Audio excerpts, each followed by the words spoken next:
So hello everyone, welcome back to another video, and today I'll be testing the Chevrolet Corvette ZR1 in multiplayer in Asphalt 9 at Golden Max at a rank of 3,876 in the Electric Season 1 Max Free Try multiplayer season.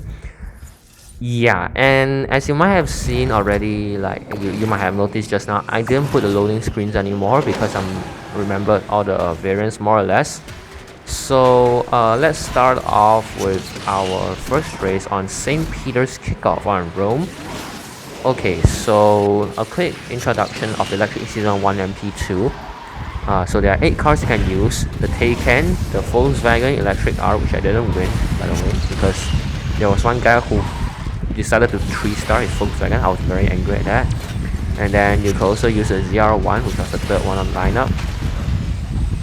Yeah, and then you could also use the Apex AP0, Apex AP0 SLR McLaren 911 GT3Rs. There's a lot to say about it. I'll just speak about the 911 in my 911 video, which will be coming out. Yeah, there's a lot to talk about the 911. The SLR, I didn't really like it. And then the two last cars you could use was the Rimac and the Inferno. Inferno also have a lot to talk about because it mainly kind of didn't really reach my expectations for Class S. It just doesn't feel like it keeps its top speed well. That's what I think of the Inferno. So there's a lot to talk about the 911 and the Inferno, which I'll talk in their respective videos. So in this race, we come in pretty close. It is a really close second place with that Rimac just right behind us. He was bumping us at the back, right? That was very close. And then in this next race, we are on Auckland starting grid. Okay, so you might have seen that the most spam car probably this season will be the 911 GT3 RS for a very good reason. It's okay, you could say it's a better accelerating Corvette, right? Because it doesn't really go any more faster than B-class cars. It really is annoying. Like when the ghosting is done, right? When the ghosting is over, the ghosting, I think it's around 15 to 20 seconds or something. I don't really remember. It's about there, yeah. When it is done, and then there's a huge group of cars, like probably the whole room or something. A huge group of cars. When a huge group of cars tries to approach a ramp, particularly a barrel ramp, but it can happen on the flat ramps on Himalayas or something as well. When they approach the damn ramp, right, at least one person will get knocked down, or probably even say 2 if you got a bigger group of cars approaching the ramp. The reason is the 911 GT3 RS, the Porsche's extremely good natural efficiency. It's like 80 plus. It's better than the E10s, and it's a Pagani Huayra standard. And it gets really annoying when you get knocked down by a 911 GT3 RS who's just going up going airborne with shockwave, which is the best way to go airborne to get the most speed out of it. But the sad thing is you get knocked down. Yeah, so I don't really like that. I hope the Torridian special event doesn't require any like very good natural efficiency cars, so we can at least have a little bit of more friendly competition, I would say, in a certain manner.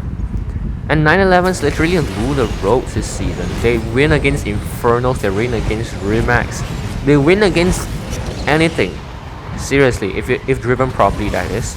It can win against anything. Don't even say driven properly.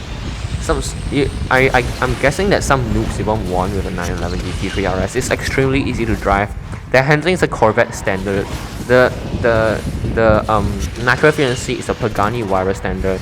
The acceleration is what will I say? It's not Huracan. It's better than the Huracan, I think. It's at 85. It's a Bugatti Chiron standard, but the Bugatti is 84. I can't think of 85 cars. Yeah, you get the idea. The only thing bad about it is top speed, which is nothing much actually in comparison to its agility. So its agility totally makes up for every bad thing about it, which in the case of the 911 is only the top speed. It can win every race. Like you'll see in my later Electric Season MP videos, it can win every race. And also, if you're new here, why not leave a like and subscribe if you are enjoying this short video so far. If you don't like this, just go to some of my other longer videos where I give more commentary or something. Yeah. So a quick general review of the 911 Corvette ZR1. Okay, it's a pretty decent car for Class A. It has good top speed. It's a 370 actually. This SLR is bumping us and giving us a major headache.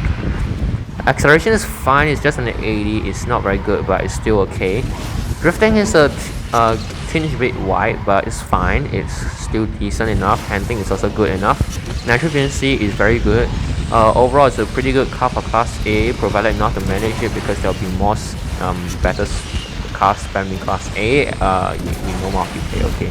We know multiplayer in Asphalt series, which is always about spam. Okay, so overall, it's a good car for Class A multiplayer if driven correctly.